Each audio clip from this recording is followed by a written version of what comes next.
Você está vendo isso? A ponte que Putin jurava ser inatingível está em chamas.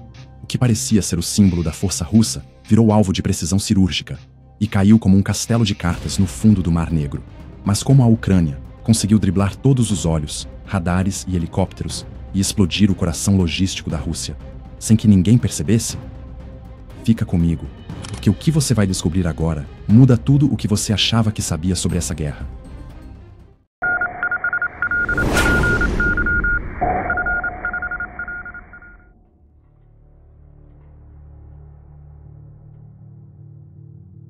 Ponte da Crimeia, um simples traço no mapa, ou o calcanhar de Aquiles da Rússia. Olhe essas imagens. 12 milhas de concreto e aço cortando o Mar de Azov, conectando a Rússia continental à península da Crimeia. Mas essa não é apenas uma ponte. É uma declaração geopolítica em forma de engenharia. Ela foi construída a toque de caixa depois que Putin anexou a Crimeia em 2014. E no dia da inauguração, lá estava ele, sorridente, ao volante de um caminhão, cruzando a ponte como quem diz: olhem todos, a Crimeia agora é minha, oficialmente.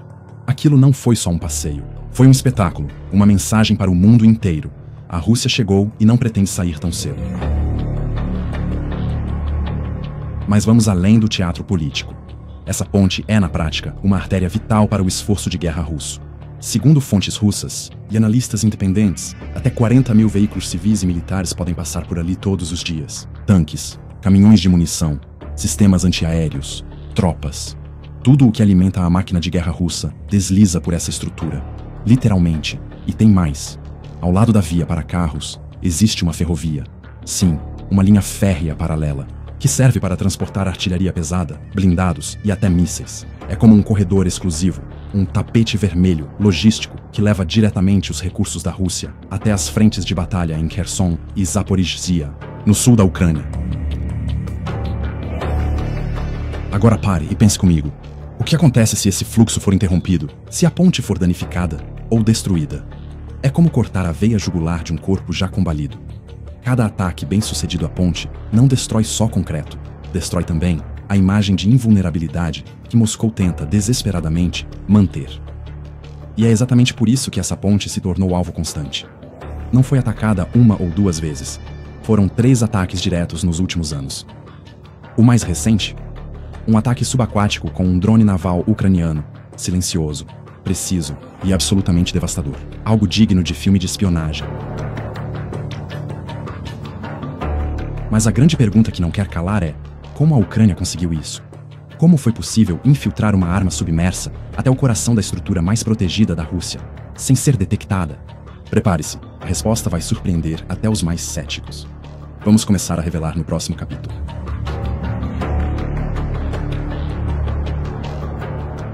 Agora, vamos direto ao ponto.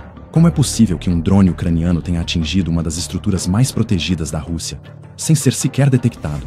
Olhe essas imagens da explosão. Helicópteros sobrevoando, navios em patrulha constante, sensores no fundo do mar, vigilância por satélite, soldados armados até os dentes. E mesmo assim, a ponte foi atingida. Outra vez. O ataque à ponte da Crimeia, ocorrido no começo de junho, veiculado em diversos sites de notícias internacionais, não foi um golpe de sorte, tampouco um ato impulsivo. Foi o resultado de uma operação clandestina, elaborada nos mínimos detalhes durante meses. Uma espécie de jogo de xadrez submarino, onde a Ucrânia avançou até o checkmate sem que o adversário percebesse. De acordo com o SBU, o Serviço de Segurança da Ucrânia, a operação envolveu infiltração silenciosa, mineração subaquática e o uso de uma nova arma secreta, o drone Marichka. Mas esqueça os drones voadores comuns. Esse aqui é submersível. Ele se esconde no fundo do mar como um predador à espreita, capaz de permanecer imóvel por horas ou até dias, esperando o momento exato para atacar. Mas antes de falarmos dessa criatura do fundo do mar, vale entender o cenário. Após os ataques em 2022 e 2023, a Rússia decidiu transformar a ponte numa fortaleza. Patrulhas aéreas com helicópteros, navios rondando dia e noite, barreiras anti-submarino, inspeções reforçadas e monitoramento por câmeras 24 horas por dia. Era praticamente um show de paranoia defensiva, e mesmo assim, a Ucrânia passou. Como? Um detalhe quase inacreditável chamou a atenção dos analistas. As imagens da explosão divulgadas pela própria Ucrânia parecem ter sido gravadas pelas câmeras de segurança russas. Sim, você ouviu certo. As câmeras da ponte. Isso sugere que os ucranianos não só invadiram a estrutura com explosivos, como também hackearam o sistema de vigilância russo, ou seja, espionagem digital e física na mesma operação.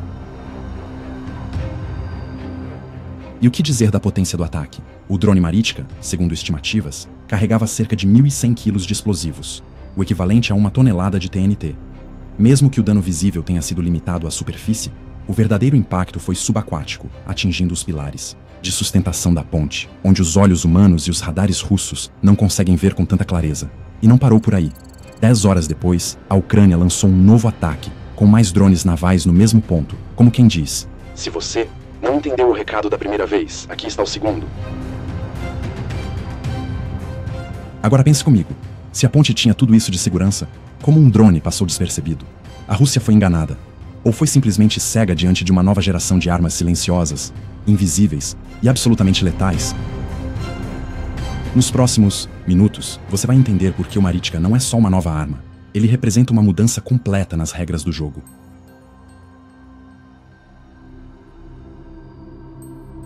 Você já tinha ouvido falar do Marichka? Se ainda não, é melhor gravar esse nome, porque ele não só entrou para a história militar moderna, como também está prestes a mudar as regras do jogo. O Marichka não é um drone qualquer.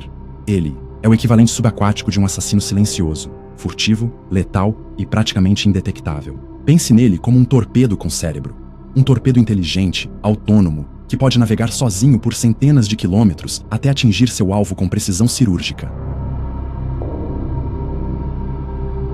Olhe essas imagens conceituais divulgadas pelos próprios ucranianos. O Marichka mede cerca de 6 metros de comprimento, o tamanho de uma van, mas ao contrário de drones aéreos que cortam o céu, ele se move por baixo d'água, invisível aos radares e difícil de ser detectado até por sonares modernos. Segundo a plataforma oficial United 24, o Marichka pode percorrer até 1.000 quilômetros sem reabastecimento.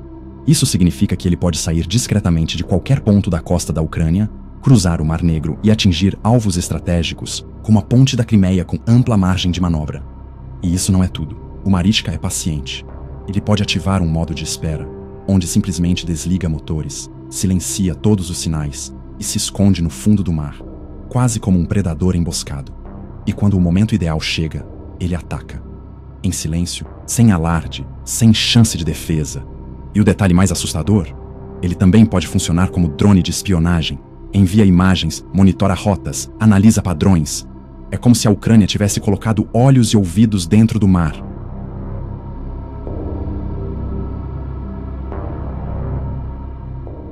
Um único Marichka custa por volta de $400 mil. Pode parecer caro, até você lembrar que a ponte da Crimeia custou mais de $4 bilhões para ser construída. Ou seja, com 1% do valor do alvo, a Ucrânia consegue causar danos estruturais sérios. Isso não é apenas estratégia militar. Isso é guerra assimétrica no seu estado mais puro, onde o pequeno, com inteligência e tecnologia, desestabiliza o gigante. E se você acha que a Ucrânia está apostando tudo nesse modelo, pense de novo. Já existem outros drones submersíveis em desenvolvimento, como a família Toloka, que traz variantes com capacidade de carregar até 500 quilos de explosivos e percorrer mais de 1.200 quilômetros. A verdade é que Moscou está enfrentando uma ameaça que ela não consegue ver. O Marichka mergulha sob os sensores, escapa dos bloqueios visuais e explode exatamente onde deve, sem aviso, sem rastros, sem chance de interceptação. Agora pare e reflita. Se a Ucrânia já tem esse nível de sofisticação submersa, o que mais está vindo por aí? Quais outros alvos estão na mira desses drones invisíveis? Será que o Kremlin está mesmo preparado para um inimigo que não voa, não grita, não aparece, mas simplesmente aparece e destrói?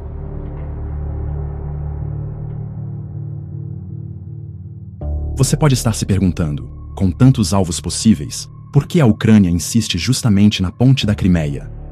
Afinal, já são 3 ataques diretos. Isso não é coincidência, é cálculo. Porque esse alvo não é apenas concreto e aço. Ele é estratégico, simbólico e profundamente psicológico.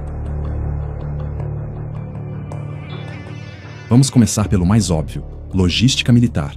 A ponte da Crimeia é a única ligação direta por terra entre a Rússia e a península ocupada. Todos os suprimentos para manter a ocupação Tanques, munições, sistemas de defesa, alimentos, combustível, passam por ali. Segundo a Avin, cerca de 40 mil veículos cruzam essa ponte todos os dias. E não estamos falando de civis indo para o mercado. São caminhões militares, blindados e comboios de guerra, em trânsito constante. E não se esqueça da ferrovia. Sim, uma linha de trem paralela, usada para transportar artilharia pesada e mísseis diretamente para as frentes de combate em Kherson e Zaporizhzhia.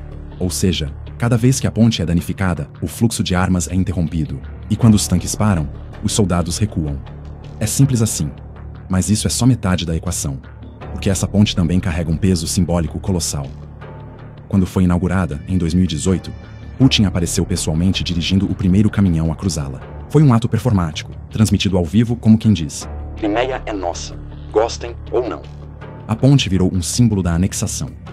Por isso, cada ataque bem-sucedido à ponte é um golpe no orgulho russo. É como se a Ucrânia dissesse: Crimeia é nossa e estamos vindo buscá-la. E o recado não fica apenas nas entrelinhas. O próprio chefe do Serviço de Segurança da Ucrânia, General Vasil Maliuk, declarou com todas as letras: Crimeia é Ucrânia, e qualquer manifestação de ocupação receberá uma resposta dura. Ou seja, a guerra ultrapassou o campo de batalha e invadiu o psicológico. Atacar a ponte expõe falhas de segurança, derruba a sensação de invulnerabilidade e coloca em xeque o mito da Rússia como superpotência intocável. E tem outro ponto estratégico nessa equação: a vitrine internacional. Ao atingir um dos alvos mais protegidos da Rússia, a Ucrânia mostra ao mundo do que é capaz, mesmo com poucos recursos. E o subtexto é claro: se fazemos isso com o que temos, imagine o que poderíamos fazer com mais apoio. Mas agora vem a dúvida que ninguém consegue responder com certeza.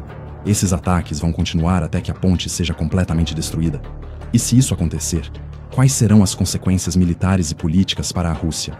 Afinal, quando o símbolo cai, o que sobra do império?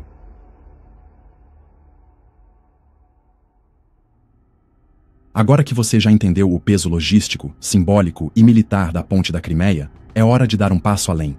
Porque esse ataque não é apenas mais uma explosão no mapa, ele redefine o rumo da guerra.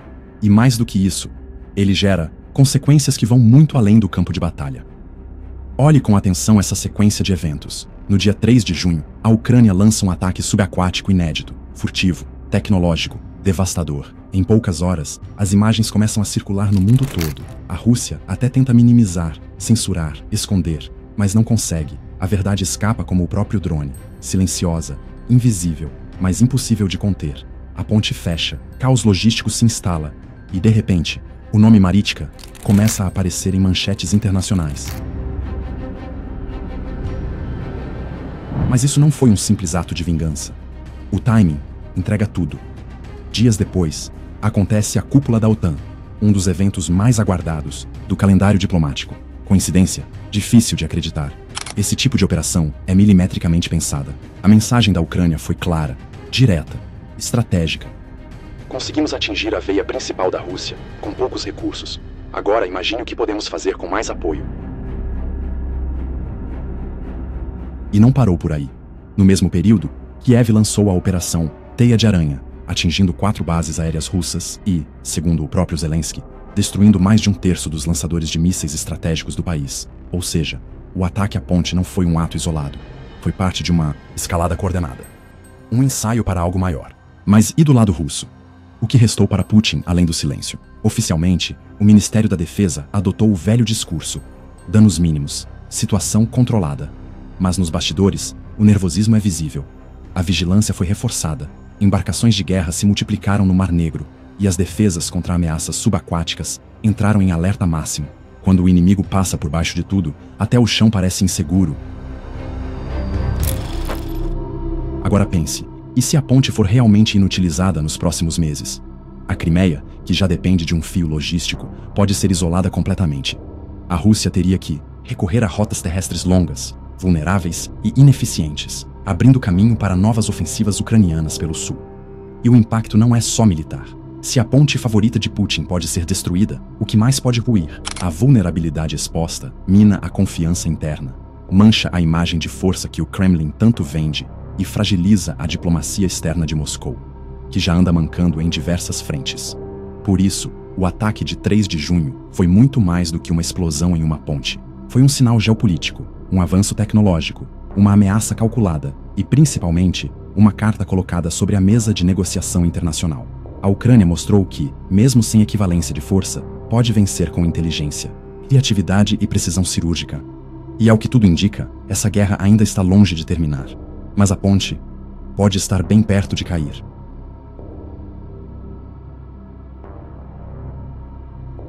Deixe sua opinião nos comentários. Queremos saber o que você pensa. E se gostou desse conteúdo, inscreva-se no canal e ative o sininho para acompanhar os próximos capítulos dessa guerra cada vez mais imprevisível.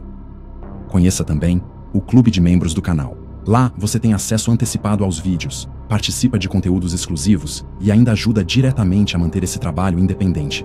Aqui não recebemos verbas públicas, nem apoio de partidos ou grandes conglomerados. Quem sustenta essa estrutura é quem valoriza informação séria, direta e sem filtro.